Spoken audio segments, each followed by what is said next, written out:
Well, he says, you know, it's written all over your face. You're afraid of going to a seance. But he says, I know you. He says, you're going to come. And then he started telling me how brave I was when I was aboard ship, you know, different things. He says, you're not the same man, you've changed. You're chicken. That's all I needed to hear. I said, when do we go to a seance? So one Saturday evening, we were in the place. It was our first time. Very beautiful place. The medium was a lady. She had a gorgeous new home in Montreal. And there were about 20 invited guests there, which I was one of them. And she communicated with the spirits for different people there. And they were telling them what the spirit said. One man said, I would like to talk to my friend that died 6 months ago. But I don't want him to appear.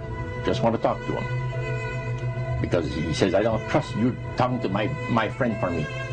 So the medium says, let me inquire of the spirit. Yeah, the spirit will talk with you. And that big masculine voice was heard in the place. It says, hi Frank, it's nice of you to ask for me to talk with you. And they had a little chat. And after it was over, Frank says, this is the greatest thing on earth, to be able to talk with the spirits of the dead. Then the medium said, we have a very special surprise tonight for you people. A spirit will manifest itself openly here in a few minutes. And it's like a big gust of wind hit the building. And right through the wall. Now the lights weren't terribly bright, but they were like living room lights. A couple of floor lamps and maybe some of these.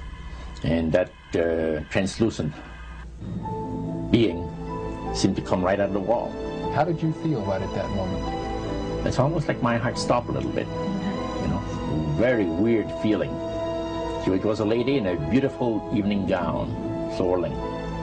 And she said to Mary, my dear sister, you are so wonderful to have asked for me.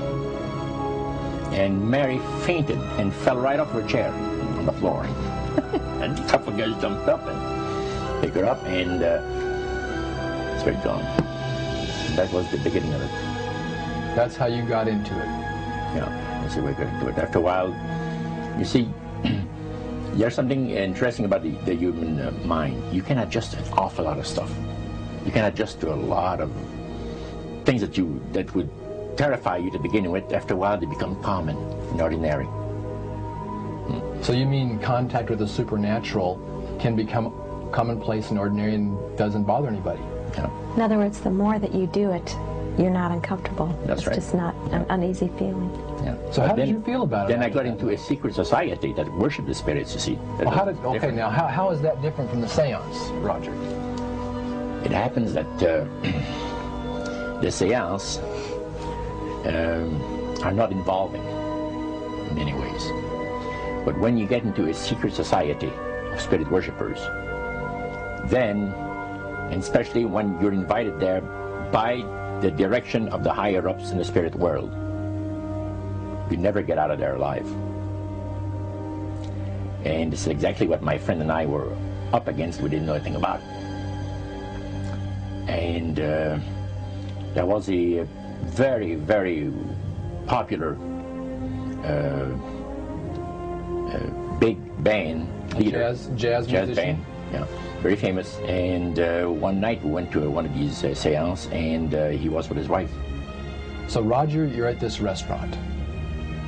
What happened? We sat there, and we had our favorite alcoholic beverages, you know. And as we talked, the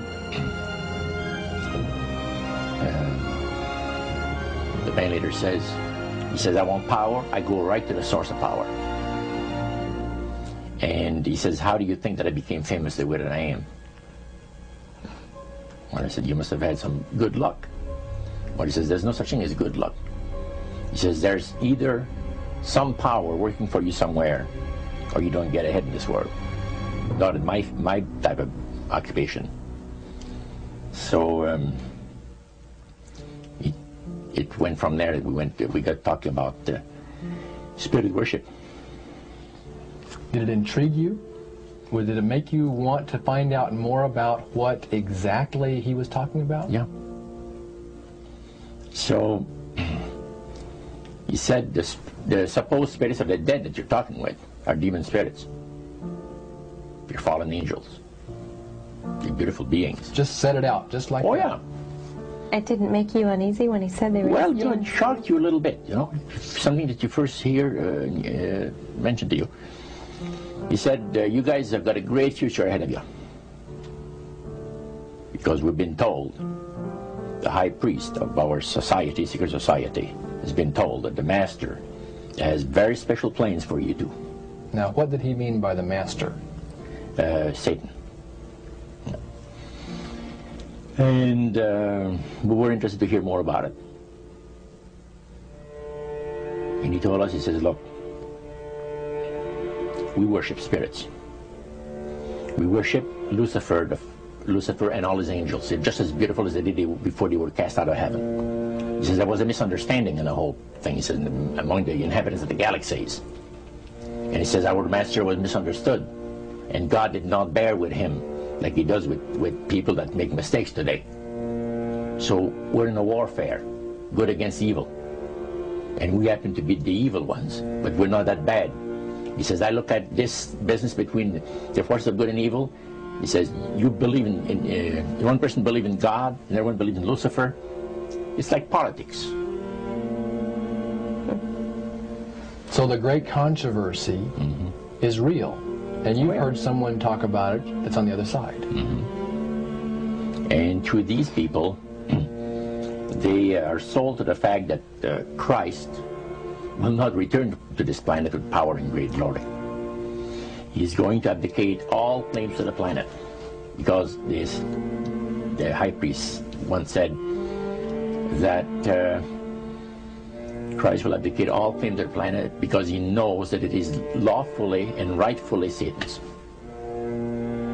And at that time he says, so the priest says, well now, he says, for those of you that are new, let me tell you that this is the most feasible way, he says, to please the spirits. It's to deride Christ and his people, you know, and his church and all that. So they sing out of Christian hymnals.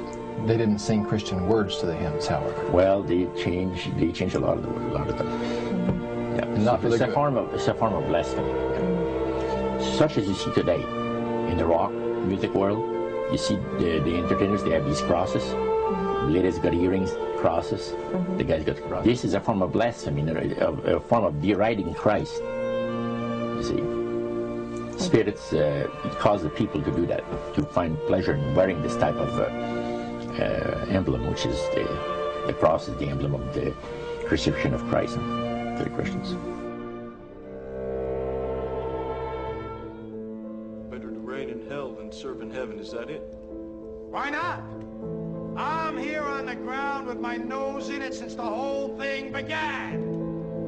I've nurtured every sensation man has been inspired to have. I cared about what he wanted, and I never judged him. Why? Because I never rejected him. In spite of all his imperfections, I'm a fan of man. I'm a humanist. Maybe the last humanist. Who, in their right mind, Kevin, could possibly deny the 20th century was entirely mine?